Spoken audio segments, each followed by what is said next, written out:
샬롬 할렐루야. 욥기 7장 9절에서 11절입니다. 구름이 사라져 없어짐 같이 수울로 내려가는 자는 다시 올라오지 못할 것이오니 그는 다시 자기 집으로 돌아가지 못하겠고 자기 처소도 다시 그를 알지 못하리이다. 그런즉 내가 내 입을 금하지 아니하고 내 영혼의 아픔 때문에 말하며 내 마음의 괴로움 때문에 불평하리이다. 내가 바다니까 바다 괴물이니까 주께서 어찌하여 나를 지키시나이까. 혹시 내가 말하기를 내 잠자리가 나를 위로하고 내 짐상이 내 수심을 풀리라 할 때에 주께서 꿈으로 나를 놀라게 하시고 환상으로 나를 두렵게 하시나이다. 아멘. 욥기 강의 15번째 음보와 양심 심판입니다. 천국 소망이 없으므로 원망 탄식하는 욥의 고백을 살펴보면서 음보와 양심 심판에 대해서 말씀드립니다. 욥기 7장 9절에서 10절에 구름이 사라져 없어짐 같이 음부로 내려가는 자는 다시 올라오지 못할 것이오니 그는 다시 자기 집으로 돌아가지 못하겠고 자기 처소도 다시 그를 알지 못하리이다. 욥은 사람이 죽으면 그것으로 끝이라 생각했기 때문에 영혼이 음부로 내려가면 흘러가는 구름처럼 다시 올라오지 못한다고 말합니다. 그런데 성경을 보면 욥의 말이 틀렸음을 잘 알 수가 있지요. 사무엘상 2장 6절에 여호와는 죽이기도 하시고 살리기도 하시며 음부에 내리게도 하시고 올리기도 하시는도다 라고 말씀하신 것처럼 영혼이 음부에 내려가면 다시 올라오지 못하는 것이 아니라 다시 올라와서 천국으로 갈 수가 있습니다. 음부는 구원받은 영혼들이 가는 윗음부가 있는가 하면 구원받지 못한 영혼들이 가는 아래음부가 있습니다. 윗음부는 천국에 속하고 아래음부는 지옥에 속한다고 볼 수가 있지요. 윗음부는 주님께서 부활 승천하시기 전에는 영혼들의 천국 대기 장소였습니다. 창세기 37장 35절에 그 모든 자녀가 위로하되 그가 그 위로를 받지 아니하여 가로되 내가 슬퍼하며 음부에 내려 아들에게로 가리라 하고 그 아비가 그를 위하여 울었더라. 기록이 되어 있지요. 이는 야곱이 사랑하는 아들 요셉을 짐승이 물어 죽었다는 거짓 보고를 받고는 너무 슬퍼서 요셉이 내려간 음부에 자신도 내려가겠다고 말하는 장면입니다. 야곱은 하나님을 사랑하는 사람이었으므로 그가 내려가겠다 한 음부는 당연히 구원받은 사람이 가는 윗음부를 의미하지요. 예수님께서 십자가에서 죽으시고 부활하신 후에야 윗음부에 머물던 영혼들을 천국의 낙원에 있는 대기 장소로 데리고 가셨습니다. 하지만 구원받지 못한 이들이 모여있는 아래음부에서는 백보자 대심판 시에 지옥의 판결을 받기까지 계속하여 그곳에 머물지요. 누가복음 16장을 보면 부자는 음부의 불꽃 가운데서 고통을 받는 반면 나사로는 아브라함의 품에 안겼고 이 둘 사이에는 큰 구렁이 끼어 있어 왕래할 수 없다고 했습니다.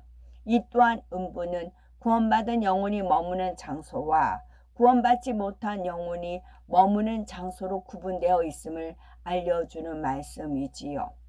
하나님을 믿고 구원받은 사람이 호흡이 끊어지면 미리 와서 대기에 있던 두 천사가 그 영혼을 데리고 윗음부로 갑니다.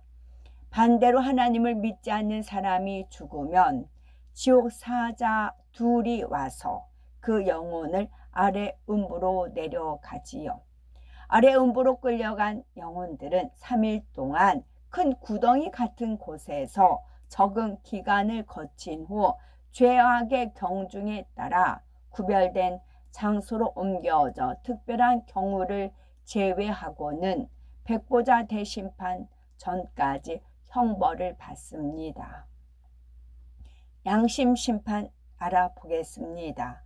구약 시대에는 장차 구원받을 영혼들이 윗음부에 거하면서 대기하고 있었지요. 하지만 주님께서 부활 승천하신 후에는 구원받은 영혼들이 윗음부에 있는 아브라함의 품에 안기는 것이 아니라 낙원에 들어가 주님 품에 안기게 되지요. 그러니 예수님께서 십자가에 달리셨을 때 구원받은 한편 강도에게 오늘 네가 나와 함께 낙원에 있으리라 말씀하신 것이지요. 그리고 윗음부에 있던 구약시대의 영혼들도 낙원으로 옮겨졌지요.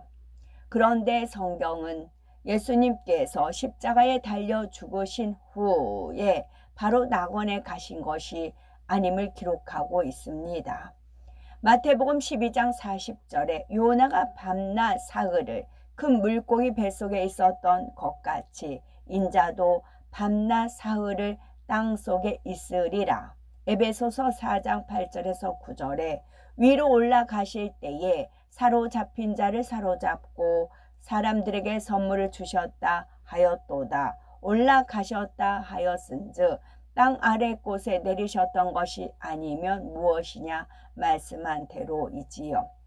즉 예수님께서는 십자가에 운명하신 후 3일 동안 땅속 윗음부에 가셨던 것입니다.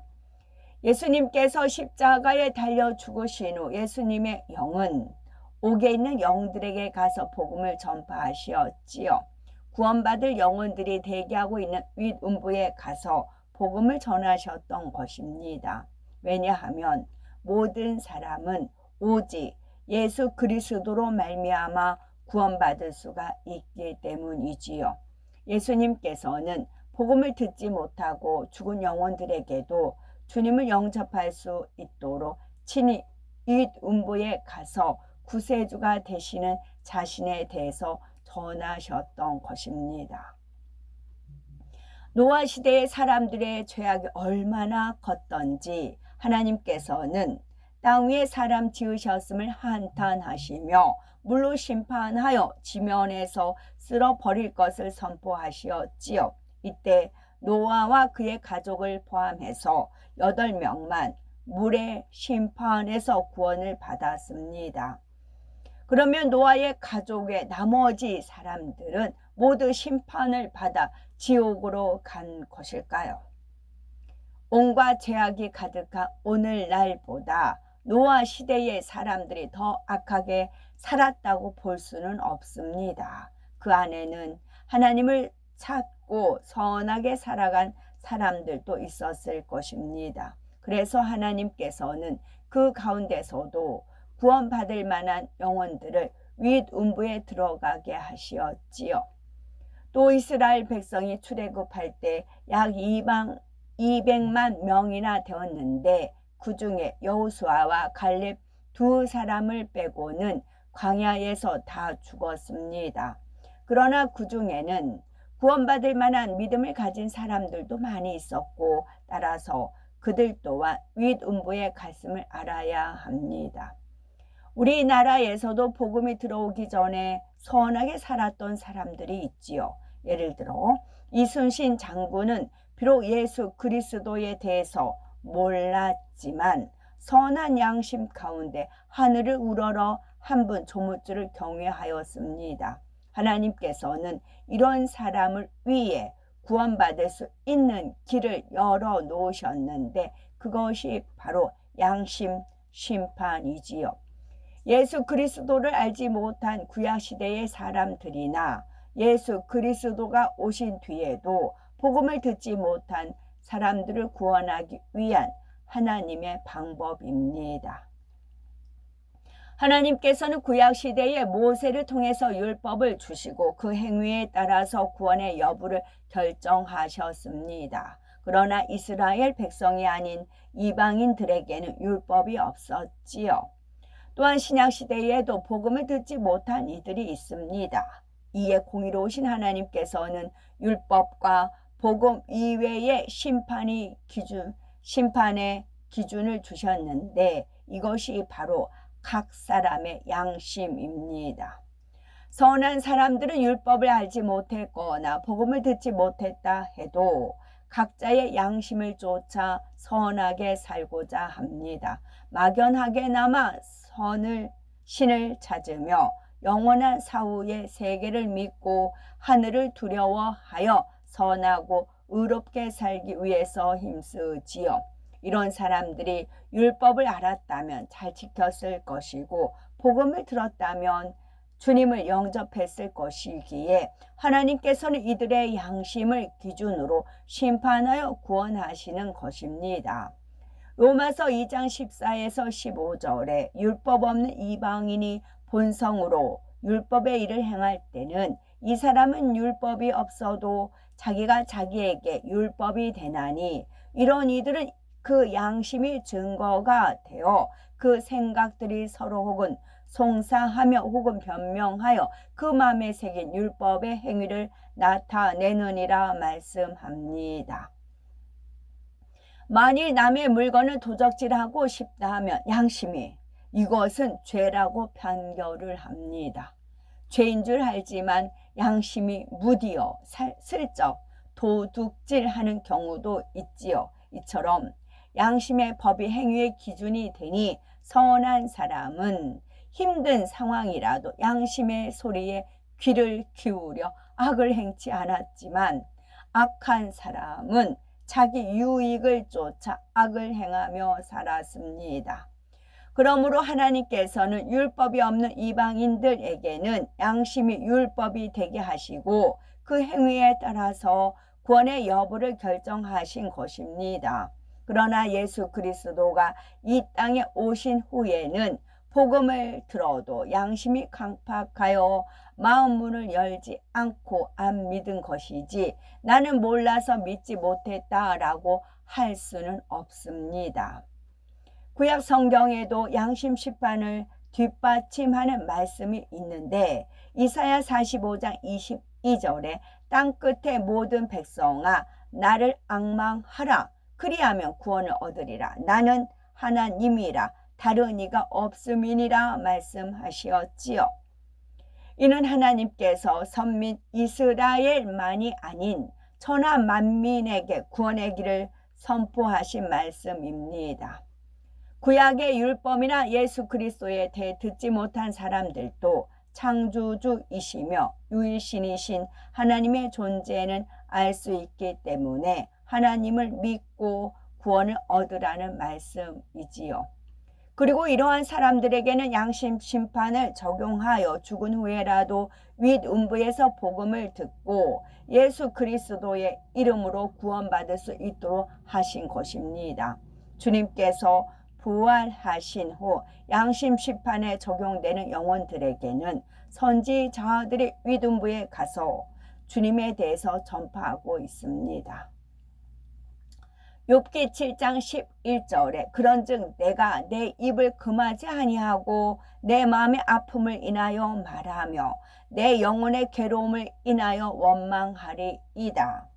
주님의 부활로 구원받은 사람은 영혼이 몸을 떠나면 일단 윗음부로 가서 3일 동안 영의 세계에서 적응 기간을 거친 후 천국 낙원의 가장자리로 갑니다. 그곳에 있는 대기 장소에 머물다가 장차 백보자 대심판 이후 각자의 천국집에 들어가지요.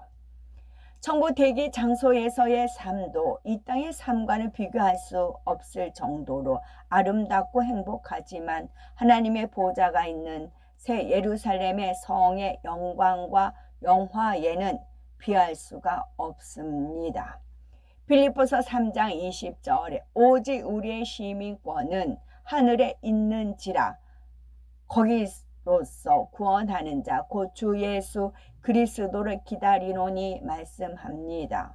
그러므로 믿음이 있는 분들은 장차 들어갈 본향인 천국을 사모함으로 좁은 길을 가며 매일매일 죽어지며 변화되고자 힘쓰는 것입니다. 그러나 욥은 이 땅의 삶은 나그네 길이요 영원한 본향인 천국이 있다는 사실을 알지 못했지요. 우리 시민권이 천국에 있는 것이 아니라 음부에 있다고 생각했고 음부에 한번 내려가면 다시는 올라오지 못할 줄로 알고 있었기에 그에게는 아무 희망이 없었던 것입니다. 이 땅의 삶이 끝나면 그만이라고 생각하니 참지 않고 자기 입에서 나오는 대로 원망하겠다고 말하지요. 욥이 천국을 알았더라면 결코 이렇게 말하지 않았을 것입니다. 천국 소망이 있는 사람은 하나님의 말씀에 순종하여 마음의 아픔이 있어도 참고 용서하며 이해를 합니다. 우리는 영의 세계도 알고 하나님의 선하신 뜻도 알고 있습니다. 그러므로 하늘에 소망을 두고 삶과 입술을 금하여 진리의 말을 하시며 항상 기뻐하시고 항상 깨어 기도하시며 항상 범사에 감사하시면서 믿음으로 승리해 나가시기 바랍니다. 아멘. 샬롬.